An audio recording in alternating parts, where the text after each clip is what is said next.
গরিবের মেয়ের বিরিয়ানি খাওয়ার বায়না। এই দাঁড়া, তোর পেছনে ওটা কি? পিছনে কি লুকিয়ে নিয়ে যাচ্ছিস বাড়ি? দেখি দেখি।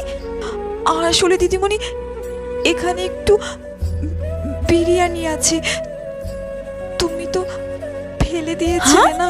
মেয়েটা পাশের বাড়ির বিরিয়ানি দেখে খুব বায়না করছিল, আর তুমি তো জানো দিদিমণি বিরিয়ানি করতে কত খরচ, আর আমার তো সেই সামর্থ্যও নেই, তাই তুমি ফেলে দিয়েছিলে। ওইটা ভাবলাম একটু মনার জন্য বাড়িতে নিয়ে যাই। কালকে রাত্রে আমাদের বাড়িতে পার্টি ছিল, সেই বিরিয়ানিগুলো আমি ফেলে দিয়েছি, আর সেই এঁটো বিরিয়ানিগুলো তুই নিয়ে যাচ্ছিস বাড়িতে খাওয়ার জন্য। তাতে কি হয়েছে দিদিমণি, আমাদের গরিবের আবার এঁটো।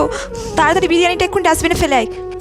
কালকে রাত্রে আমাদের বাড়িতে পার্টি ছিল, তো অনেক বিরিয়ানি বেঁচে গেছে, ওখান থেকে আমি তোর জন্য ফ্রিজে রেখে দিয়েছি, কিচেনে আছে, যা গিয়ে নিয়ে নে, তারপর বাড়ি যাবি।